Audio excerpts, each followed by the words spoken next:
Khan. Shalom, shalom, Israel. Shalom to the Torah tribes, Yasha Allah. Give him, of course, all honor, glory, and praise unto Yahawah, BAHASHAM, YAHAWASHI. That's all praises to the Heavenly Father, Yahweh, in the name of the God's Son, YAHAWASHI. This is your brother, Yasha Allah, coming back, y'all, with yet another video. Alright, and as you can see, I'm outside here in the backyard, right? Why? Because let's get this in the book of Genesis, right? Salakia. Khan. Let's go to Genesis. Right, and I'm really doing this off the Spirit. Alright, the Spirit compelled me to do a video. Alright, because that's part of doing the work. Alright, Genesis chapter 40. Salaki, not 40. Alright, I'm going to find this account. Genesis chapter 24. Genesis chapter 24 and verse 63. And Isaac went out to meditate in the field at the eventide. So if you're a descendant of Abraham, Isaac, and Jacob, if you're an Israelite, you're so-called black, Hispanic, Native American, hey, guess what? Your forefather is Isaac, man. And guess what? Isaac, he went out into the field and meditated. All right, so sometimes you have to just come out here into the field, right? Get away from the damn screen, right? Get away from online school. Get away from, your job, and cast off the thoughts that's most heavy onto you, and come out into the field, right? I'm read that again. This is the book of Genesis, chapter 24, and verse 63. And Isaac went out to meditate in the field at the eventide, and he lifted up his eyes and saw, and behold, the camels were coming. You see that? So Isaac, he went out into the field, man. All right. Now you can meditate, inside your house. You can meditate on your bed, in a quiet place. You can meditate in a room, and you can also chiefly meditate outside, like your forefathers did. Right? Let's get this in the book of Sirach. Because meditation goes into, there's different ways to meditate, right? Meditation is not only, just sitting down and you going like this and you humming, right? That's not really, meditation, right? Because meditation, hey, Jacob is the former of all things, right? We came up with that, all right? So let's get this in the book of Sirach. Sirach chapter 6 and verse 37. Sirach chapter 6 and verse 37.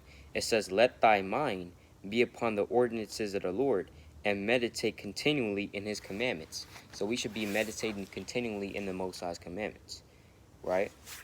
And that's something, even me personally, I have to kind of work on, right? Meditating in the commandments, so that's why I'm doing it right now, right?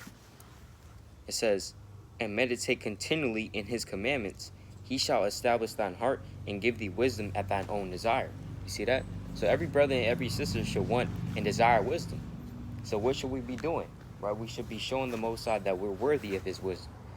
Right? By what? Diligently searching out the wisdom. Right? Praying onto him for wisdom. Let's get this in the book of James. Right? This is the book of James, chapter 1. And the Most High is not stingy about his wisdom, right? The Most High is more than happy to give you his wisdom, right? Let's get this in the book of James, chapter 1 and verse 5.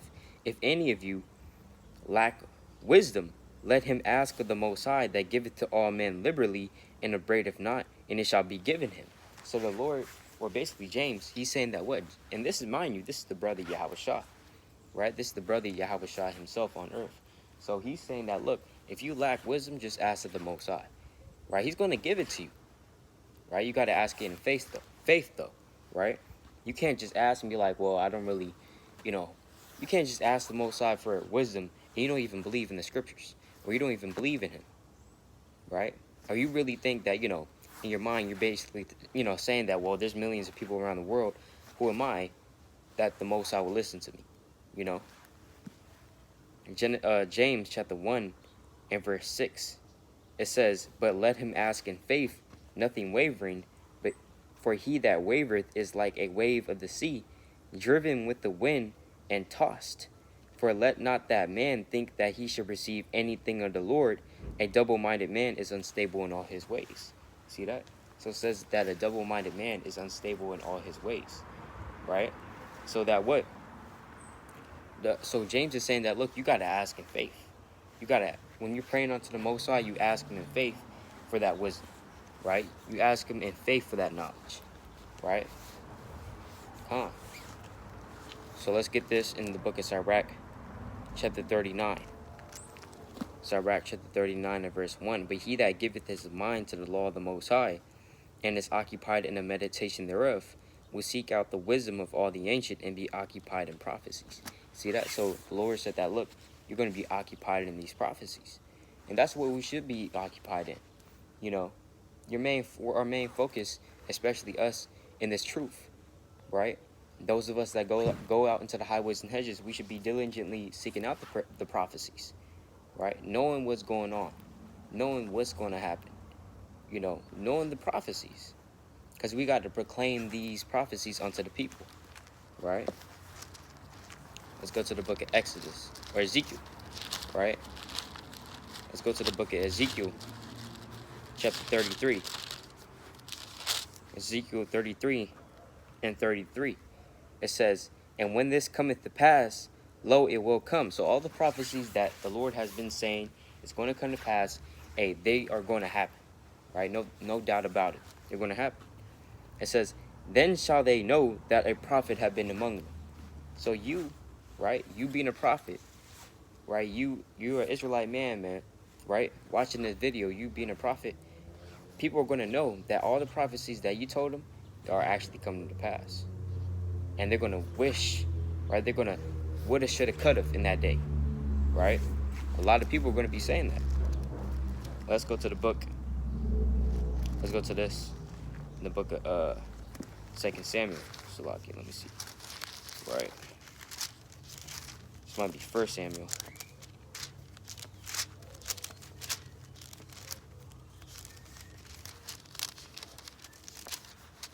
Right. I want to get this about Saul, right?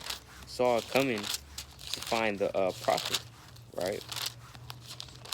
Because this famine of the word is coming, man. This famine of the word, when they're going to be shutting off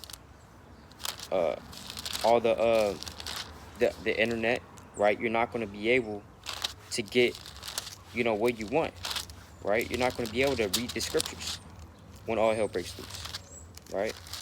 So, we don't have to get it, but basically, you know, there was an account where, you know, Saul and his servants were like, hey, this prophet, he's a real deal. We got to come to him. We got to bring him the gift, right? Because the word of the Lord was precious. Let's get that. It's the book of 1 Samuel. Book of 1 Samuel, chapter 3, I believe. 1 Samuel chapter 3 and verse 1. And the child Samuel ministered unto Yahweh before Eli, and the word of Yahweh was precious in those days. There was no open vision. See that? So the word of the Most High was precious in those days. What does that mean? It's going to be precious again. Meaning there's not going to be many Bibles. And the prophets, they're not going to be out there, right? Us, you know, that we go on to the highways and hedges, we're not going to be there anymore, right? We're going to be gone. All right, so that's what that means. The word of the Lord was precious, right? And it's going to be precious again.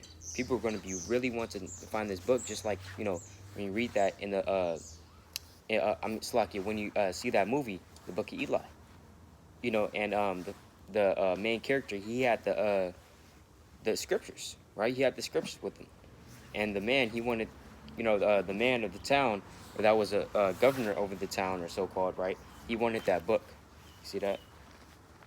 Because within these scriptures is a lot of power, right? It's the words of the Most High right here, right?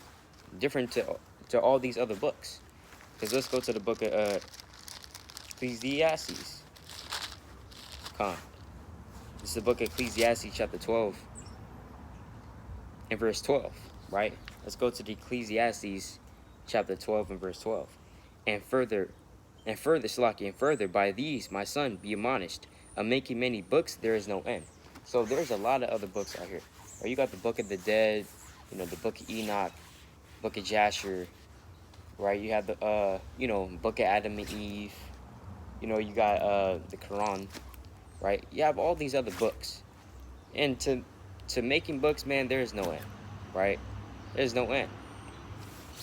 Slakia, and it says, and much study is a weariness of the flesh, all right? But basically, the point is, there's no end to these books, right? And there's no book like this, man, because these are the words of the Most High. right? These are the words of the Most High. So I'm going to close out with this. This is the book of Isaiah, chapter 34. It's the book of Isaiah, chapter 34, and verse 16. Seek ye out of the book of the Lord and read. No one of these shall fail, none shall want her mate. For my mouth it hath commanded, and his spirit it hath gathered them. See that? So the Lord said that, look, seek ye out of the book of the Lord and read.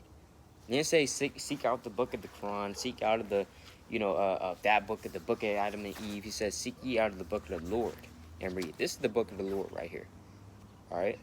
So with that, I'd like to give all honor and glory and praise unto Yahawah, BAHASHAM, YAHAWASHI. Lord willing, this was edifying. This is just a quick snack.